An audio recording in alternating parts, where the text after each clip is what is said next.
guys, welcome to the channel again and to this week's episode. Yeah, thanks Otto for inviting me again to the dam. Thank what you. an experience. I'm glad you've come through, and it's been a short while. We've been on the dam the other day, and I'm glad you've. It's always a pleasure being with you. I love it. I'm glad you've taken the day off to keep it. At least it's Friday this time. It's not a Thursday. So yeah, we had some fun. Some nice scenery, and yeah, we've got some up and coming hunts coming up in the next 2 weeks. So the hunting season is getting busy. That's great. I think that's the reason for your visit as well, is to just finalize a few bookings and making sure that we are geared up and our homework is done and on track. And so it's and what a lovely day. I mean, you can see the sunset, everything. Yeah, in Hartbeespoort in the northwest. So, and I believe you're hunting again on Saturday. Yeah, Saturday. Yeah, we just helping some farmers. They've planted some maize, so we're doing some, let's call it culling. They've got warthog and bushbeck messing up their maize fields. So we're going there during the day for the warthogs. At night, shooting with the thermals, some bushbeck. So hopefully we've got some success. That sounds awesome. Yes, we just had a discussion earlier that maybe there might be an opportunity for me to actually join you guys. So, my thermal is packed, ready, bullets loaded, everything sorted. So Saturday, I think I can get out of my afternoon plans and come through for the evening and help you guys shoot a few bushbecks. So that'll be awesome. Yeah, we'll definitely have. We just had rain to the farmer and just confirm we can bring some extra people. Yeah, but that extra thermal will help because I think it's about 700 hectares fields, and big enough. Yeah, big enough. Yeah, so we can do 2-3 buckets on it. Yeah. What is your So makes 100% sense just to have another thermal on the for sure on the car. I think what's your plans with the meat? Will you guys? We probably will send it to Schalk, your partner in the business. So they will normally do some 𝗥𝗶𝗳𝗹𝗀𝘀 sausages, whatever we plan to do it. So your butchery will do the meat for us. That's good to hear. Yeah, that's good to hear. Yeah, we've just had rain now for probably the best part of 3 months now. It's been raining constantly. And you wouldn't think it now if you look at the skies now. So obviously hunting was impossible. It was just impossible. Yeah. You couldn't get anywhere, and the butchery will definitely be thankful. And we'll really appreciate the meat. I mean, that was the main thing for the butchery. The butchery actually started. So we started the butchery. We always, Schalk and myself always said it's funding the habit. You know. That's why we started the butchery, is because we always hunted so much, and we just enjoy hunting so much. But at some stage, the meat became a problem. Yeah, what do you do with all this meat?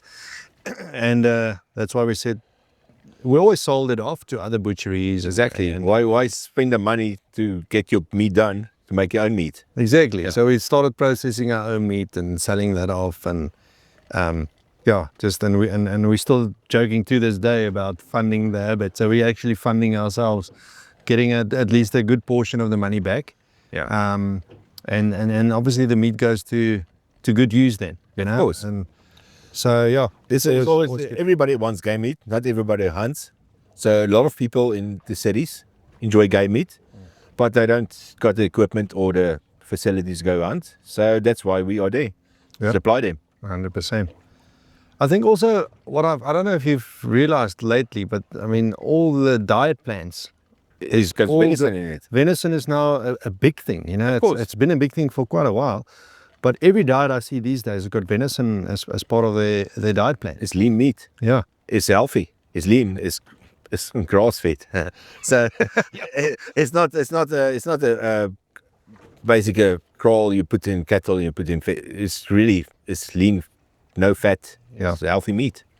So everybody likes it, and if you prepare it correctly, it's best taste. Absolutely nothing wrong with game meat. Hunting is part of our putting back to the farmers, putting back to giving meat to people. So a lot of our hunting sessions. We donate some of the meat to our churches, and we give it to a butchery. I know you guys do. In the northern, I've heard, obviously the church there has been supplied And you guys a lot. Yes, we supply a lot of what do you call it?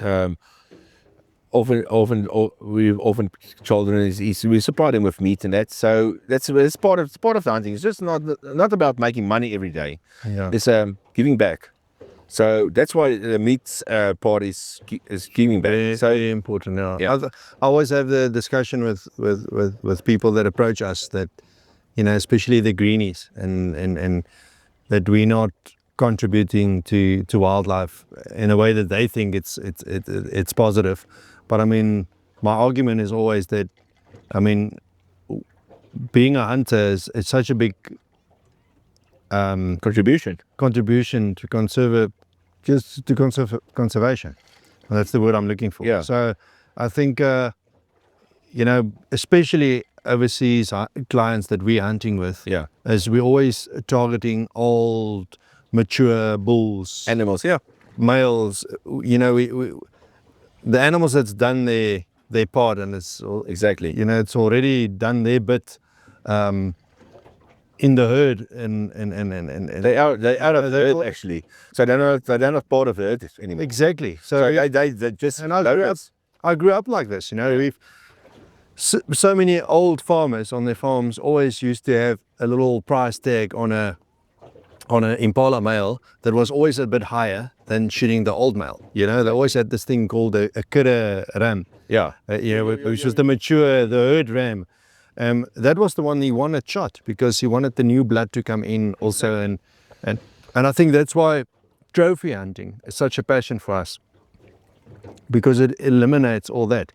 We're not just shooting females and just shooting animals for the sake of it. We're shooting animals in such a way that we're actually contributing to conservation. I agree 100% with you. And also we must see the farmers a year and a half ago, the big drought. It wasn't for hunting. They didn't have money to feed the animals to get them through the drought. Correct. So because of hunting, they made an extra amount of money to buy feed because of the big drought. Otherwise, they lost everything. Yeah. So because of us doing the hunting on their farms, we helped them a lot. No, hunting for sure. I always and I do state my opinion. I do bring it across. Yeah, you know, I agree with you. It's just without hunting, I mean, it's such an important thing. You know, someone has to do it. That probably boils down to that. Someone has to do it.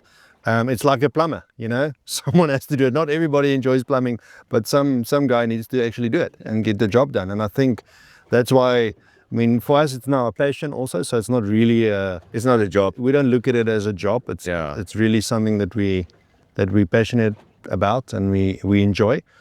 But such an important thing, you know, especially you go outside the borders of South Africa, there's still a lot of big open fields and open spaces, savannas. And in South Africa, we're a lot more commercialized, and we're a lot more farms that's fenced in, and those farms needs control. You can't just breed and breed and breed. You know, something has to happen with the animals. Exactly. And why not make money and make a living and boost the economy through it? Yeah. But a lot of people don't realize that because of South Africa farming and because of all the camps and game fences we've got, we brought a lot of species like your rowan, everything back into the nature because they were quite almost not extinct in South Africa and in the wild. So yeah, but the other animals we brought back into nature, they were very rare. Exactly. Yeah. So we really boost the population. Yeah, population. Yeah, 100%. So and that really helps. Rare species like rowan, sables, everything.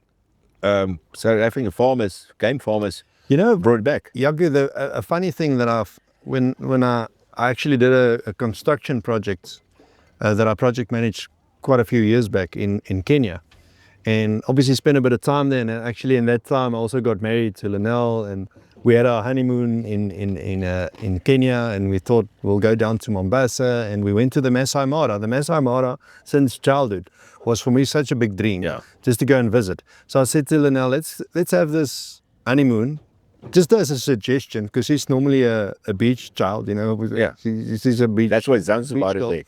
Yeah. So she said to me, let's go. And it was the best part, she'll tell you. Even in Mombasa, the beach life was great, was okay, but she still refers back to the Masai Mara.